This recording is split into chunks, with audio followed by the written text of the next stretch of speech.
ماشاء اللہ لا حول ولا قوۃ الا باللہ العلی العظیم۔ اعوذ باللہ من الشیطان الرجیم، بسم اللہ الرحمن الرحیم، الحمد للہ وکفیٰ، والصلاۃ والسلام علی عبادہ الذین اصطفیٰ، اما بعد، فرب اشرح لی صدری ویسر لی امری واحلل عقدۃ من لسانی یفقہوا قولی، وقل رب ادخلنی مدخل صدق واخرجنی مخرج صدق واجعل لی من لدنک سلطانا نصیرا۔ بسم اللہ وباللہ وتوکلت علی اللہ۔ قال اللہ تبارک و تعالی فی سورۃ البقرہ، آیت نمبر 283، اعوذ باللہ من الشیطان الرجیم، بسم اللہ الرحمن الرحیم، وَإِن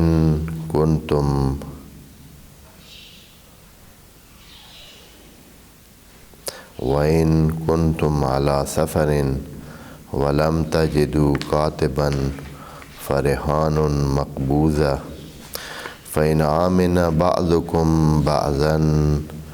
فَلْيُؤَدِّ الَّذِي اؤْتُمِنَ أَمَانَتَهُ وَلْيَتَّقِ اللَّهَ رَبَّهُ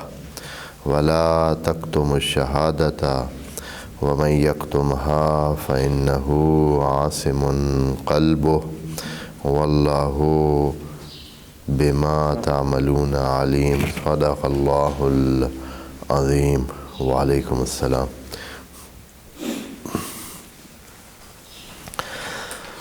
یہ آیت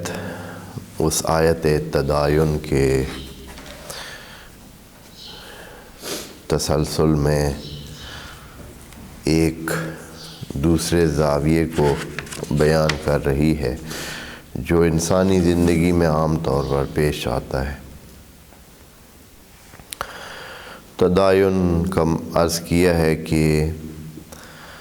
یہ دو انسانوں یا دو مجموعوں یا دو طرفین جو بھی ہوں ان کے درمیان ایک ذمہ داری کے تبادلے کا نام ہے، اور اس میں ایک چیز قرض بھی ہو سکتی ہے جو کہ بعد میں ادا کرنی ہے۔ اس معاملے کی خاصیت یہ ہوتی ہے کہ یہ ہوتا بعد میں ہے، یعنی مدت دار پروگرام کوئی ہے ذمہ داری کے تبادلے کا، تو اس میں حتماً خدا کریم کا کہنا ہے کہ اس کام کو مستحکم کر کے انجام دیں، اور مستحکم کرنے کا ایک طریقہ یہ ہو سکتا ہے کہ اس کو لکھا جائے۔ دوستوں سے یہ بات بار بار اس لیے کہی جا رہی ہے کہ وہ معانی جو ابتدائی تفسیری دوران میں بعض علماء نے بیان کیے ہیں، تو پھر آگے وہی سلسلہ چل نکلا ہے اور سب نے پھر اسی کی ہی پیروی کی ہے کہ جیسے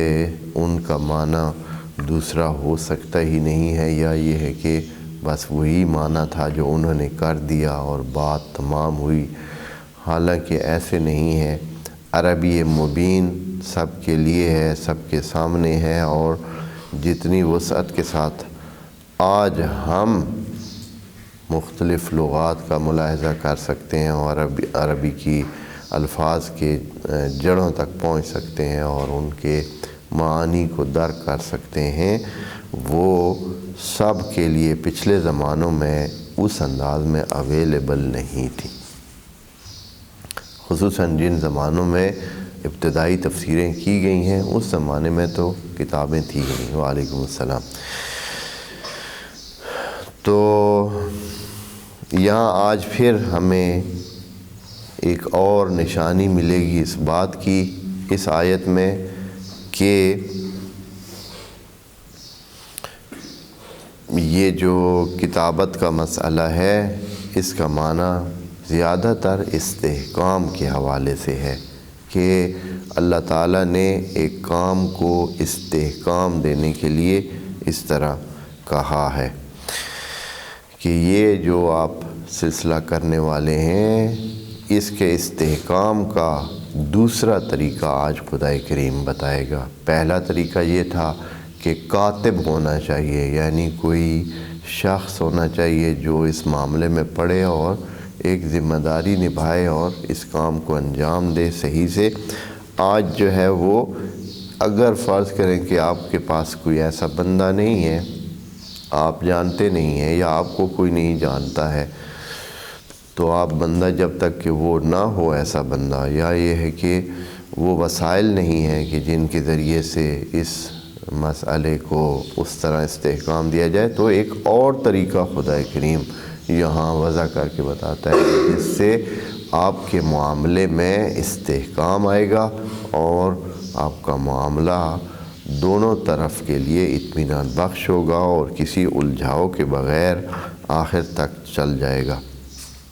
اور وہ یہ ہے کہ فرماتے ہیں وَإِن كُنتُمْ عَلَىٰ سَفَرٍ، اگر آپ سفر پر ہوں،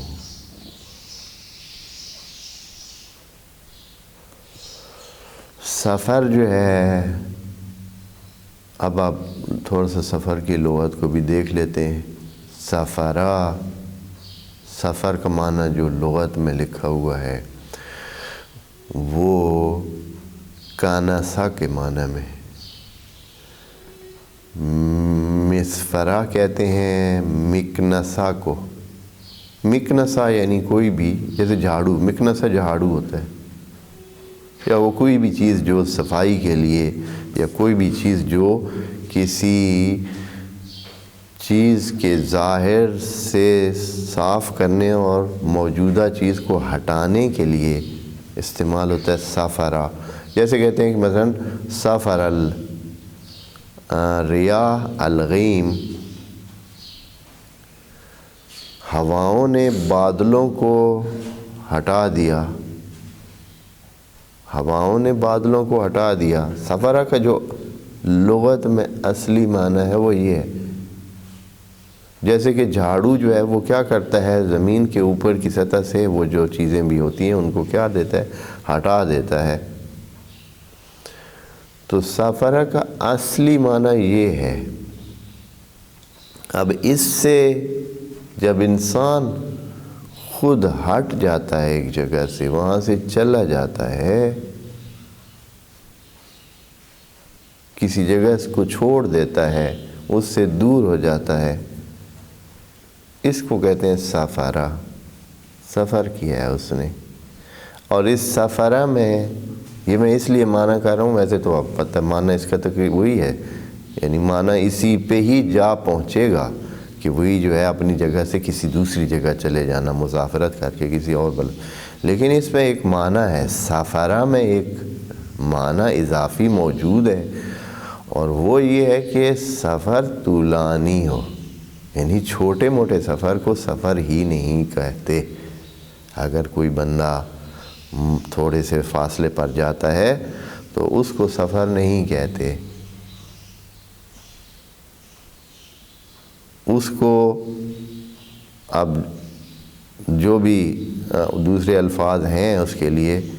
وہ کہہ سکتے ہیں، لیکن سفر نہیں کہتے ہیں۔ سفر میں ضروری ہے کہ ایک لمبا سفر ہو، جیسے کہ سفر کے اصلی معنی میں یہ چیز پائی جاتی ہے۔ اب یہ لغت کی بات، اب اس سے زیادہ یہاں بحث نہیں کرتے، کیونکہ اس سے پھر وہ جو نماز میں سفر کی شرط ہے اس میں بھی بحث آتی ہے، اور پھر یہ کہ وہاں علماء دین میں اختلاف ہے کہ یہ کتنے کلومیٹر جو ہے ہونا چاہیے۔ مثلا بعض فقہا بہت کم کہتے ہیں، مثال کے طور پر 44 اور اتنے کلومیٹر کے لیے کہتے ہیں، اور بعض دوسرے فقہی طبقات جو ہے، فقہی مسلمانوں کے فقہی طبقات، وہ 90 سے اوپر کلومیٹر کی بات کرتے ہیں کہ اتنا ہو تو پھر جو ہے وہ ہوتا ہے، جس میں مثلا جس کو جاتے ہوئے بھی 1 دن 2 دن لگ جاتے ہیں پرانے زمانے کے مطابق، تو اس کو سفر کہتے ہیں، اس سے کم تر کو سفر ہی نہیں کہتے۔ بہرحال یہ ایک اور بات ہے جو ہم تو یہاں فرما رہے ہیں کہ وَإِن كُنتُمْ عَلَىٰ سَفَرٍ، یعنی آپ ہٹے ہوئے ہیں، عَلَىٰ سَفَرٍ ہیں، آپ اپنی جگہ پر نہیں ہیں۔ جب جگہ پہ آدمی نہیں ہوتا ہے تو یقیناً اس کی جان پہچان نہیں ہے، اس کے پاس افراد نہیں ہیں، اس کے پاس وہ سارے سلسلے نہیں ہیں، نہ شاہد ارینج کرنے کے لیے آسانی ہے کہ 2 بندوں کو حاضر کریں، نہ ہی وہ جو تیسرا بندہ ہے جو اس معاملے میں پڑھ کر معاملے کو مستحکم کر سکتا ہے، وہ بھی نہیں ہے۔ وَإِن كُنتُمْ عَلَىٰ سَفَرٍ وَلَمْ تَجِدُوا كَاتِبًا، اور آپ کو کاتب نہ ملے۔ یہاں ایک توجہ کریں، یہ کاتب کے معنی میں نا جو میں نے پھر اس لیے کہہ رہا ہوں کہ یہ کاتب اس وقت وہ کاتب تو تھے ہی نہیں نا اتنے،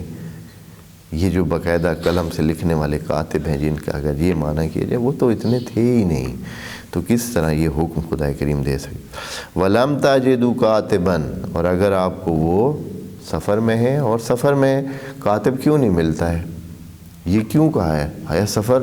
آدمی ضروری ہے کہ کسی ایسی جگہ کر رہا ہے جہاں کاتب ہوتے ہی نہیں ہیں؟ یہ کیوں فرض کیا ہے خدا کریم نے کہ آپ سفر پر ہوں تو آپ کو کاتب ممکن ہے نہ ملے؟ تھوڑی سی توجہ کریں نا، کوئی ضروری نہیں ہے کہ آدمی کسی اپنے شہر سے دوسرے کسی گاؤں جا رہا ہے جہاں کاتب ہی نہیں ہوتے، مثلا مثال کے طور ہو سکتا ہے گاؤں سے شہر جا رہا ہو بندہ،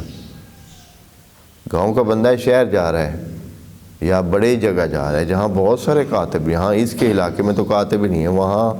ممکن ہے زیادہ کاتب ہیں۔ آپ نے کاتب نہ ہونے کا فرضیہ سفر میں کیوں کیا ہے؟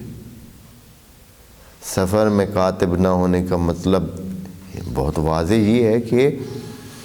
کاتب سے مراد وہ تیسرا بندہ ہے جو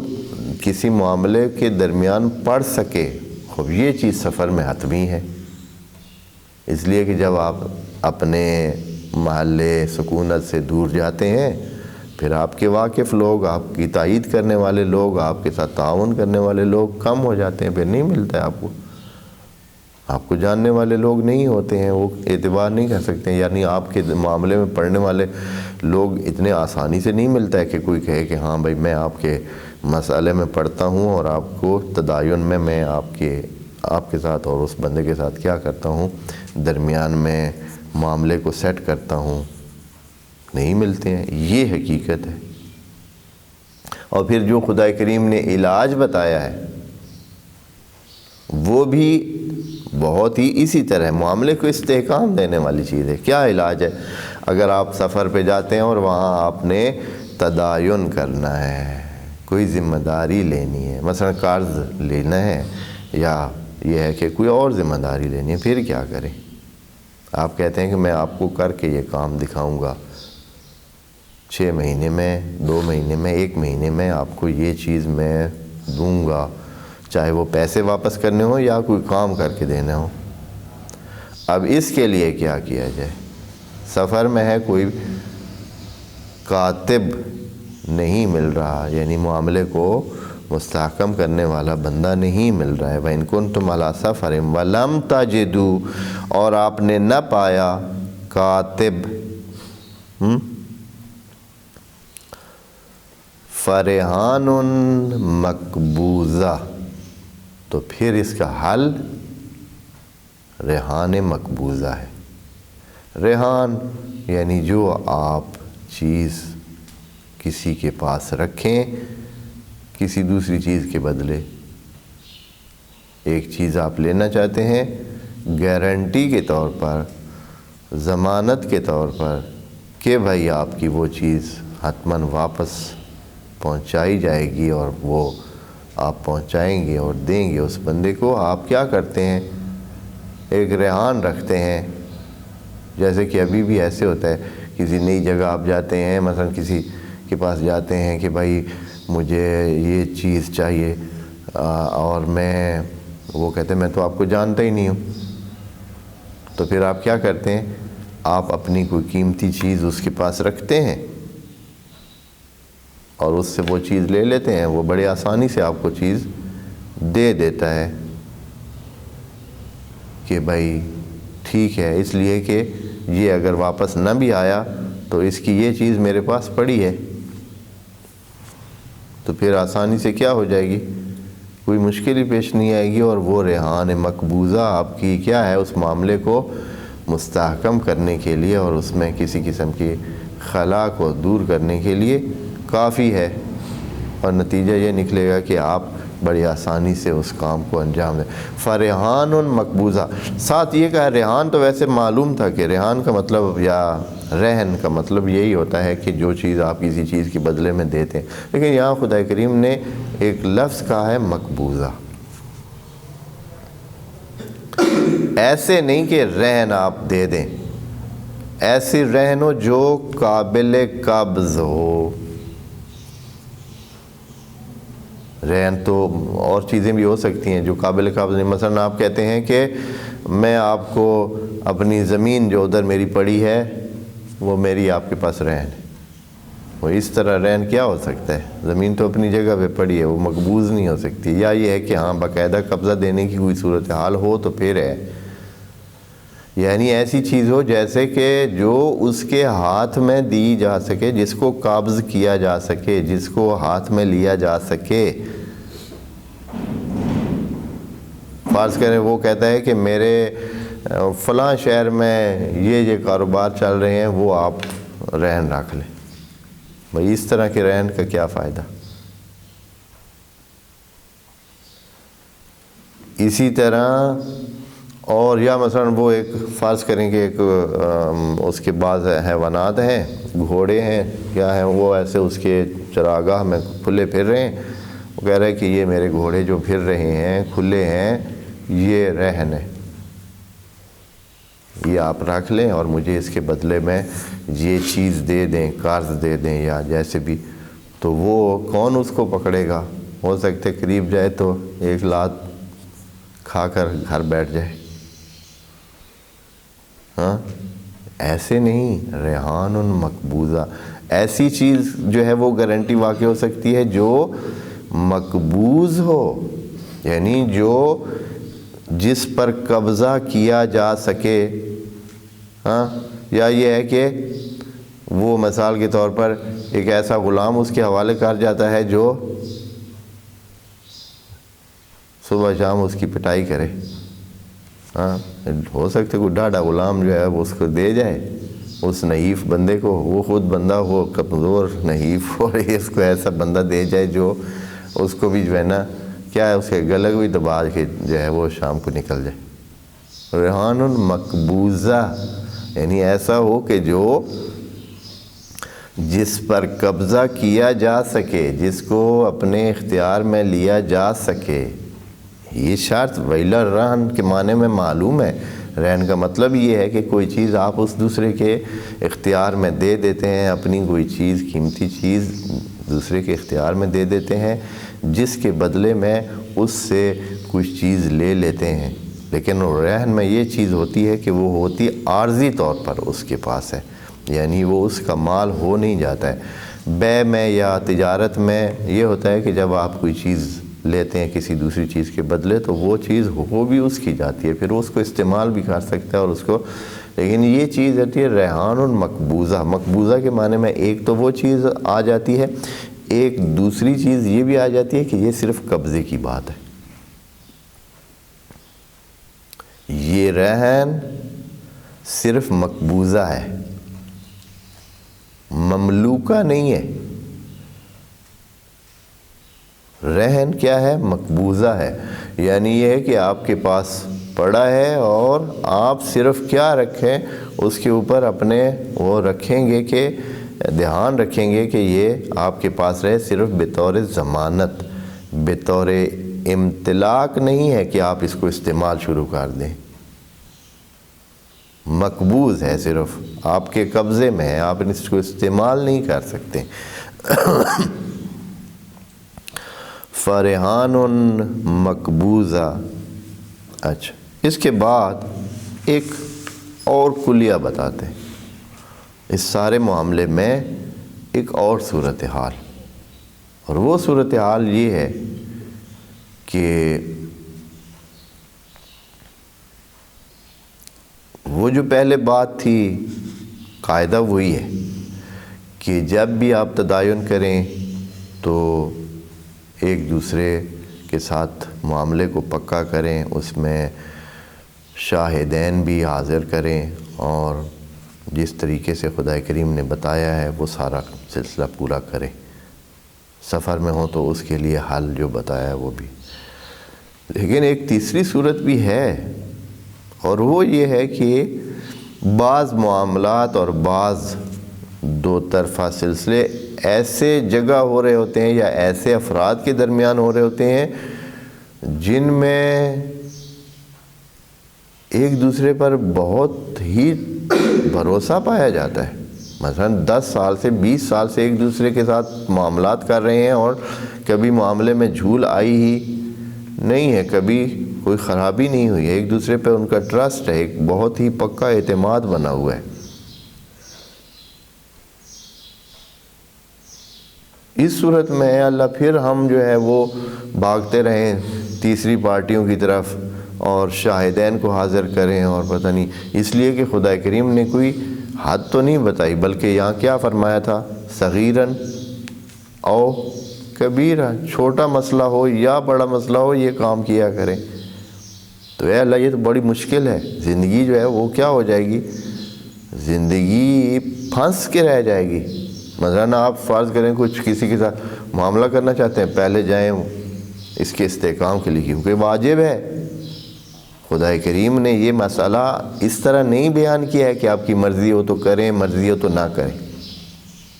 بلکہ سختی سے کہا ہے کہ وَلَا تَسْأَمُوا، غفلت مت کرنا اس مسئلے میں۔ وَلَا تَسْأَمُوا أَن تَكْتُبُوهُ صَغِيرًا أَوْ كَبِيرًا، یہ جو استحکام کا طریقہ بتایا ہے اس کو حتماً پورا کرنا ہے، چاہے معاملہ چھوٹا ہو یا بڑا ہو، اور واجب قرار دے دیا ہے۔ تو اس واجب کو نبھانا عام طور پر کیا ہے، بہت ساری جگہوں پہ مشکل ہوتا ہے، اس طرح تو مسئلہ بن جائے گا۔ یعنی ہر اگر معاملے میں اس طرح، جیسے ابھی مثلا لوگوں کے درمیان لینے اور دینے کے مسائل ہوتے ہیں اعتماد کی بنیاد پر، اور دن میں ممکن ہے کہ ایک بندہ اس سے بھی لے رہا ہے، اس سے بھی لے رہا ہے، اس سے بھی لے رہا ہے، اس سے بھی لے رہا ہے، کروڑوں روپے ہاتھوں ہاتھ ادھر ادھر ہو جاتے ہیں صرف زبانی اس پر۔ نہ کوئی لکھنے کا مسئلہ ہوتا ہے، نہ ہی کوئی شاہدین کا مسئلہ ہوتا ہے، کچھ بھی نہیں ہوتا، اور ہر چیز اپنے اس پہ چل بھی رہی ہوتی ہے، کوئی مسئلہ نہیں ہوتا ہے۔ تو خدا کریم نے وہ جو تیسری صورت ہے، یہ چونکہ یہ صورتحال کم ہے، یہ صورتحال کم ہے، ایسے نہیں ہے کہ ہر بندہ دوسرے بندے پر کیا کر رہا ہے، ٹرسٹ کر رہا ہے اور اس کے حوالے مثلا لاکھوں اور کروڑوں روپے اس کے حوالے کر رہا ہے، ایسے ممکن نہیں ہوتا ہے۔ حتماً ایک سلسلہ ہوتا ہے، کم ہوتا ہے کہ اس طرح، یعنی فرض کریں کہ پورے معاملات جو سلسلے چل رہے ہیں اس میں ایک دوسرے پہ ٹرسٹ کرنے والے افراد بہت کم ہوتے ہیں۔ مثلا آپ کے اگر 100 بندوں سے آپ کا واسطہ ہے تو آپ ان میں سے ممکن ہے کہ 5 بندوں پر اس طرح ٹرسٹ کریں جو یہاں ابھی آ رہا ہے۔ 100 بندے کے ساتھ آپ ڈیل کر رہے ہیں، لیکن ان میں سے ایسے بندے جن کے ساتھ، چونکہ یہ بہت کم ہے اس لیے خدا کریم نے اس کو آخر میں ذکر کیا۔ ممکن ہے 10% ہو، ممکن ہے کسی کے زیادہ ہو، ممکن ہے کسی کے وہ ایک بندے پہ بھی اعتبار نہیں کرتا ہے، ہو سکتا ہے، ہر کسی کا مختلف ہے۔ تو یہاں خدا کریم نے ایک اور وہ احتمال دیا، اور اگر یہ آپ کے پاس ہو تو آسان ہے، یعنی آسانی کے لیے یہ چیز آپشن موجود ہے، یہ نہیں کہ آپ حتماً ہر کام کو لکھیں۔ یہ بات اگر یہ صورتحال ہو تو پھر آپ نہ لکھیں، یعنی کوئی مسئلہ نہیں ہے، لکھنے کی ضرورت نہیں ہے۔ فرماتے ہیں فَإِنْ آمَنَ بَعْضُكُمْ بَعْضًا، وہاں حکم کلی تھا، خدا کریم نے وہاں حکم دیا ہے کہ یا ایھا الذین آمنوا، اے سارے ایمان لانے والوں، سب کو کہا کہ یہ معاملات کو طے کرتے ہوئے یہ طریقہ کار اپنانا ہے۔ لیکن یہاں کیا کہا؟ دیکھیں اس حقیقت کو خدا کریم اس آیت میں ساتھ ہی سمو رہا ہے کہ یہ بھی ہے، یہ حقیقت اس طرح ہی ہے۔ فَإِنْ آمَنَ بَعْضُكُمْ بَعْضًا، اگر آپ میں سے کچھ کس کو امانت دار سمجھتے ہیں؟ بعض کو۔ آمنہ کا مطلب ہوتا ہے لغت کے طور پر، یہ آمنہ جو ہم ایمان لے آتے ہیں وہ بھی اسی سے ہی ہے۔ لغت میں آمنہ کا مطلب ہے کہ جس سے انسان کے دل کو اطمینان ہو، یعنی اس کا خوف اور ڈر دور ہو جائے، یعنی اس سے کسی قسم کا خوف اور ڈر اور نقصان کا خطرہ نہ رہے، تو اس کو کہتے ہیں آمنہ۔ جیسے کہ ناقۃ آمنہ، یعنی جب کسی ناقص کو بالکل آپ یہ سمجھتے ہیں کہ وہ کسی قسم کا اس کو خطرہ نہیں ہے بھاگنے کا یا کودنے کا یا آپ کو گرانے کا یا اور مسائل جو ہوتے ہیں، تو اس کو کہتے ہیں ناقۃ آمنہ۔ تو یہاں خدا کریم فرما رہا ہے فَإِنْ آمَنَ بَعْضُكُمْ بَعْضًا، اگر آپ میں سے کچھ دوسروں کو قابل بھروسہ سمجھیں، یعنی ان سے آپ کو کسی قسم کا ڈر، خطرہ، نقصان کہ آپ کا مال ضائع ہو جائے، آپ کے وسائل ضائع ہو جائے نہ ہو، اور ہوں گے یقیناً آپ میں سے بعض ہوں گے، یعنی آپ سارے بھی نہیں ہیں، اور جو ایمان جن پر بھروسہ کیا جا سکتا ہے، جن پر اعتماد کیا جا سکتا ہے، اعتبار کیا جا سکتا ہے، وہ بھی کم ہے۔ بعضاً، اگر ایسے ہے یعنی خدا کریم یہاں چھوڑ دیتا ہے، پھر مسئلہ رہے اپنا، صرف ایک حکم یہاں جو ہے نا اضافی کرتا ہے، وہ صرف اس بندے کو حکم دیتے جاتا ہے کہ جس کے پاس امانت رکھی جا چکی ہے، کہ اے امانت دار بندے، جس کو امانت کا حق دیا گیا ہے، اب تمہارے اوپر اگر بھروسہ کیا گیا ہے تو فَلْيَوَدِّ الَّذِي اوتوا منا، یود الذی اوتوا منا، جس پر بھروسہ کیا گیا ہے تو وہ اپنے بھروسے کا مان رکھے، وہ اپنی امانت کو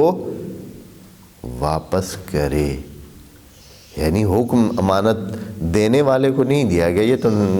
بہت طبیعی ہے کہ وہ امانت دے گا اور دوسرا رکھے گا، تو خدا کریم نے تاکیدی حکم اس کو دیا ہے جو امانت رکھے گا۔ کیا؟ فَلْيُؤَدِّ الَّذِي اؤْتُمِنَ أَمَانَتَهُ، اور ساتھ ہی یہ حکم دینے کے بعد ایک اضافی حکم، ایک اضافی بات نوٹ دیا ہے، وَلْيَتَّقِ اللَّهَ رَبَّهُ، اور اس معاملے میں اللہ کو نظر میں رکھے کہ اور اگر کوئی دیکھنے والا نہیں ہے، اگر اور کسی کو پتہ نہیں ہے، تو ایک وجود ایسا ہے جو کیا ہے، دیکھ رہا ہے۔ یہاں پھر اضافی طور پر رب اس کے بعد دوبارہ کہا ہے، حالانکہ وَلْيَتَّقِ اللَّهَ بھی کافی تھا، لیکن خدا کریم نے وَلْيَتَّقِ اللَّهَ رَبَّهُ کہہ کر یہ بتایا ہے کہ تیرے کاموں پر 100% کوئی وجود ناظر ہے، جو ربوبیت کر رہا ہے، جو چلا رہا ہے، جو تیرے ہر معاملے میں تیرے ساتھ ہے، رب ہے تیرا۔ وَلْيَتَّقِ اللَّهَ رَبَّهُ، اور اللہ سے بھی اس کو ڈرنا چاہیے۔ اب اس کے بعد ایک اور معاملہ جو کہ شہادت کے ضمن میں بات تھی، اس کو بھی انشاءاللہ اس آیت کے آخری حصے میں بیان کیا جا رہا ہے، جو کہ ہم انشاءاللہ اگلی نشست میں عرض کریں گے۔ والسلام علیکم ورحمۃ اللہ وبرکاتہ۔